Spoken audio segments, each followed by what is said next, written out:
आज जब हम देश की तमाम समस्याओं के बारे में ध्यान देते तो सरकारें आम लोगों की समस्याओं का समाधान करने के लिए कोई दिलचस्पी नहीं दिखा रही है, कोई इंटरेस्ट नहीं दिखा रही है। चाहे वो महंगाई चरम सीमा पर है उसकी समस्या हो, या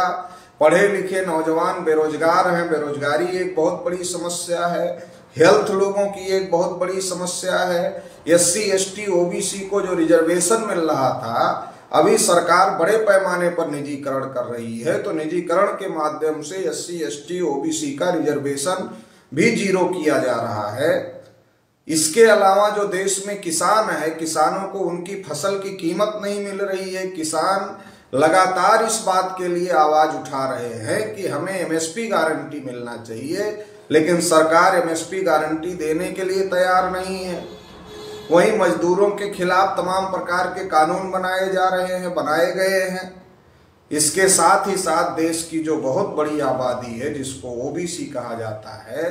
उसकी गिनती तक करने के लिए सेंट्रल गवर्नमेंट तैयार नहीं है। तो ये जो तमाम प्रकार की समस्याएं देश के अंदर हैं, आज SC के ऊपर अन्याय हो रहा है, ST के ऊपर अन्याय हो रहा है, OBC के ऊपर अन्याय हो रहा है, एट्रोसिटीज के मामले हो रहे हैं। तो ये देश में तमाम प्रकार की समस्याएं देश का जो बहुसंख्यक वर्ग है उसके पास में है। बहुसंख्यक लोगों की समस्याओं का समाधान सत्ता में बैठे लोगों के द्वारा ना किया जाना, ये इस बात को साबित कर रहा है कि जो सत्ता में बैठे लोग हैं उनके अंदर कहीं ना कहीं से आत्मविश्वास जरूर है कि अगर ये बहुसंख्यक लोग हमको वोट नहीं देंगे, किसान, मजदूर, नौजवान, महिला, SC ST OBC माइनॉरिटी, अगर ये बहुसंख्यक लोग हमको वोट नहीं देंगे तो इसके बावजूद भी हम चुनाव जीत जाएंगे। ये जो कॉन्फिडेंस है, इस कॉन्फिडेंस की वजह से आज ना तो महंगाई कम करने की दिशा में सरकार कोशिश कर रही है, ना नौजवानों को सरकार रोजगार देना चाहती है, ना किसानों को उनकी फसल की कीमत देना चाहती है, ना ही SC ST OBC के साथ न्याय करना चाहती है, ना उनके हक अधिकार देना चाहती है। ये सारा इसलिए नहीं हो रहा क्योंकि सरकार को कॉन्फिडेंस है कि इनका वोट मिले तो और इनका वोट ना मिले तो भी हम चुनाव जीत सकते हैं। तो ये बड़ा सवाल खड़ा होता है कि देश में 90-95% आबादी जिन लोगों की है, उन लोगों के वोट के बगैर सरकार चलाने वाले लोग कैसे कॉन्फिडेंट हैं कि वो चुनाव जीत सकते हैं। तो ये कॉन्फिडेंस का जो कारण है वो एक ही कारण है, और उस कारण का नाम इलेक्ट्रॉनिक वोटिंग मशीन है। शासक वर्ग को यह लगता है कि जनता अब हमको वोट दे या ना दे, हम इलेक्शन इलेक्ट्रॉनिक वोटिंग मशीन में गड़बड़ी करके जीत सकते हैं, और इसलिए आम लोगों की समस्याओं का समाधान करने में शासक वर्ग को कोई बहुत ज्यादा इंटरेस्ट नहीं है, और इसलिए आम लोगों की समस्याओं का समाधान नहीं किया जा रहा है। आम लोगों की समस्याओं का समाधान नहीं किया जा रहा है, और औने पौने दामों पर जो सरकारी संपत्ति है उसको पूंजीपतियों को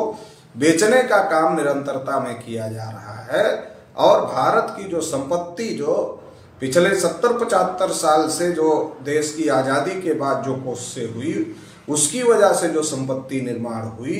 वो सारी संपत्ति को बेचने का काम सरकार के द्वारा किया जा रहा है। गवर्नमेंट सेक्टर को खत्म करने का, पब्लिक अंडरटेकिंग सेक्टर को खत्म करने का काम, और सब कुछ पूंजीपतियों के हाथ में देने का काम सरकार कर रही है।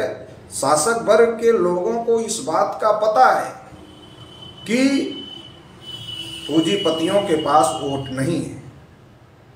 वोट आम जनता के पास है। हमें आम जनता की समस्याओं का समाधान नहीं करेंगे तो हमें वोट नहीं देंगे। लेकिन इसके बावजूद भी वो पूरे आत्मविश्वास से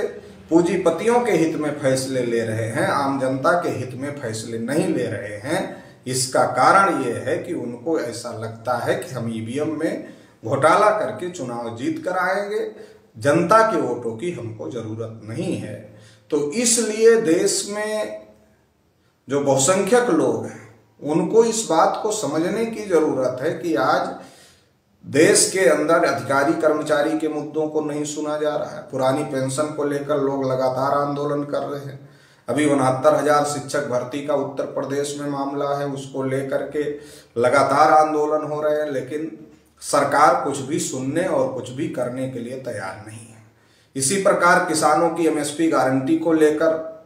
बड़े आंदोलन हुए, मगर सरकार कुछ भी सुनने और कुछ भी करने के लिए तैयार नहीं है। तो ऐसे तमाम मुद्दे हैं जिनको लेकर देश में बड़ा आंदोलन हो रहा है, चाहे रोजगार का सवाल हो या फिर महिलाओं के ऊपर अन्याय अत्याचार का सवाल हो या फिर SC ST OBC के ऊपर अन्याय अत्याचार का सवाल हो। तमाम सवाल हैं जिस पर देश में बड़े पैमाने पर आंदोलन हो रहे हैं, लेकिन सरकार चलाने वाले लोग बिल्कुल भी किसी की सुनने को तैयार नहीं है। इसका कारण इलेक्ट्रॉनिक वोटिंग मशीन है। इसके आधार पर यह बात कहा जा सकता है कि अगर इलेक्ट्रॉनिक वोटिंग मशीन का लंबे समय तक भारत के चुनावों में इस्तेमाल होता रहा तो इससे भारत में लोकतंत्र खत्म हो जाएगा और भारत की जनता कुछ मुट्ठी भर पूंजीपतियों की गुलाम हो करके रह जाएगी। इस दिशा में देश आगे बढ़ रहा है। जब इलेक्ट्रॉनिक वोटिंग मशीन में घोटाले की बात, गड़बड़ी की बात की जाती है तो उसमें एक बहुत बड़ा सबूत जो 8 अक्टूबर 2013 को सुप्रीम कोर्ट ने जो आदेश दिया, उसमें सुप्रीम कोर्ट ने इस बात को स्वीकार किया कि केवल इलेक्ट्रॉनिक वोटिंग मशीन से फ्री, फेयर, ट्रांसपेरेंट चुनाव नहीं कराए जा सकते। यदि इलेक्ट्रॉनिक वोटिंग मशीन से ही चुनाव कराना है तो फ्री, फेयर और ट्रांसपेरेंट चुनाव कराने के लिए इलेक्ट्रॉनिक वोटिंग मशीन के साथ में पेपर ट्रेल मशीन जोड़ना बहुत ज़्यादा जरूरी है और पेपर ट्रेल मशीन जोड़ने से ही फ्री, फेयर, ट्रांसपेरेंट चुनाव कराया जा सकता है। EVM के साथ पेपर ट्रेल मशीन जोड़ा जाए, ऐसा सुप्रीम कोर्ट ने आदेश दिया। और सुप्रीम कोर्ट ने यह भी कहा कि इन केस ऑफ डिस्प्यूट, अगर कोई विवाद होता है तो विवाद की दशा में जो पेपर ट्रेल मशीन से जो कागजी मतपत्र बाहर निकल रहे हैं उन कागजी मतपत्रों का रिकाउंटिंग किया जाए, मतलब 100% मिलान किया जाए और उसके आधार पर वेरीफाई करके जो है चुनाव परिणाम घोषित किए जाए। ये बात 8 अक्टूबर 2013 की है जब सुप्रीम कोर्ट ने आदेश दिया। 2014 के चुनाव में इलेक्शन कमीशन ने पेपर ट्रेल मशीन नहीं लगाया और जब 2014 के चुनाव में इलेक्शन कमीशन ने पेपर ट्रेल मशीन नहीं लगाया तो वामन मेश्राम जी, जो भारत मुक्ति मोर्चा के राष्ट्रीय अध्यक्ष हैं, बहुजन क्रांति मोर्चा के राष्ट्रीय संयोजक हैं, वो सुप्रीम कोर्ट चले गए और सुप्रीम कोर्ट को कहा कि आपने जो 8 अक्टूबर 2013 को आदेश दिया था चुनाव आयोग को कि इलेक्ट्रॉनिक वोटिंग मशीन के साथ, मतलब EVM के साथ में पेपर ट्रेल मशीन, मतलब हम जिसको वोट दे रहे हैं उसकी पर्ची निकालने वाली मशीन लगाना होगा, मगर चुनाव आयोग ने आपके आदेश का पालन नहीं किया और 2014 के चुनाव में पर्ची निकालने वाली मशीन नहीं लगाया। तो सुप्रीम कोर्ट ने 24 अप्रैल 2017 को पुनः निर्वाचन आयोग को यह आदेश दिया और कहा कि 100% EVM को पेपर ट्रेल मशीन लगाई जाए।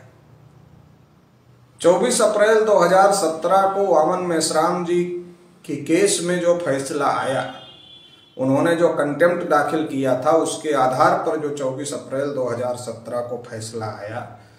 उसके आधार पर 2019 के इलेक्शन में 100% EVM को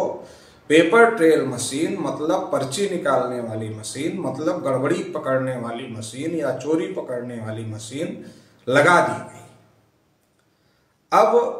एक EVM मशीन है, उसके साथ दूसरी मशीन है, हम जिसको वोट डालते हैं उसकी पर्ची छाप करके निकालने वाली मशीन पेपर ट्रेल मशीन हो गई। अब यदि किसी को इलेक्ट्रॉनिक वोटिंग मशीन पर विश्वास नहीं होता है और वो इलेक्ट्रॉनिक वोटिंग मशीन पर कोई सवाल खड़ा करता है, तो जो पेपर ट्रेल मशीन है उससे जो कागजी मतपत्र बाहर आए हैं उसकी यदि रिकाउंटिंग होती है तो इलेक्ट्रॉनिक वोटिंग मशीन की चोरी पकड़ी जा सकती है और दूध का दूध पानी का पानी किया जा सकता है। लेकिन अब यहां दूसरी समस्या खड़ी हो गई कि इलेक्ट्रॉनिक वोटिंग मशीन के साथ पेपर ट्रेल मशीन तो लगा दी गई, मगर पेपर ट्रेल मशीन से जो कागजी मतपत्र बाहर आए उनकी रिकाउंटिंग नहीं हो रही है और मिलान के नाम पर 1% बूथों पर मिलान किया जा रहा है। एक विधानसभा में लगभग 5 बूथों का मिलान किया जा रहा है। तो इससे जो फ्री फेयर ट्रांसपेरेंट इलेक्शन कराने की बात है वो मुद्दा हल नहीं होता है। जो सुप्रीम कोर्ट ने 8 अक्टूबर 2013 को निर्देश दिया वो नहीं हो रहा है और इसकी वजह से फ्री फेयर ट्रांसपेरेंट इलेक्शन हो रहा है ऐसा नहीं कहा जा सकता है। चुनाव आयोग को जब ये बात कही जा रही है कि पेपर ट्रेल की गिनती करो या फिर बैलेट पेपर से चुनाव करो, तो चुनाव आयोग का तर्क ये है कि अभी हम रिजल्ट जल्दी दे देते हैं, लेकिन जब हम 100% पेपर ट्रेल का मिलान करना शुरू कर देंगे, रिकाउंटिंग करना शुरू कर देंगे या फिर बैलेट पेपर से चुनाव कराना शुरू कर देंगे तो रिजल्ट में समय लगेगा। लेकिन सवाल ये है कि रिजल्ट जल्दी देने के लिए फ्री फेयर ट्रांसपेरेंट इलेक्शन ही ना हो, मतलब ईमानदारी से चुनाव ही ना हो। यदि ईमानदारी से चुनाव ही नहीं होना है तो जल्दी रिजल्ट का क्या मतलब है? जल्दी रिजल्ट से ज्यादा महत्वपूर्ण ईमानदारी से चुनाव होना चाहिए, ये महत्वपूर्ण है। तो इसलिए इस बात को समझना और जानना बहुत ज्यादा जरूरी है कि देश में इलेक्ट्रॉनिक वोटिंग मशीन में पारदर्शिता की कमी है, पारदर्शिता का अभाव है। इसलिए इस पारदर्शिता को बढ़ाया जाना चाहिए। इसके लिए या तो जो पेपर ट्रेल मशीन लगा है उसका इन केस ऑफ डिस्प्यूट, मतलब विवाद की स्थिति में, या तो पेपर ट्रेल की रिकाउंटिंग होनी चाहिए या फिर बैलेट पेपर से चुनाव होना चाहिए।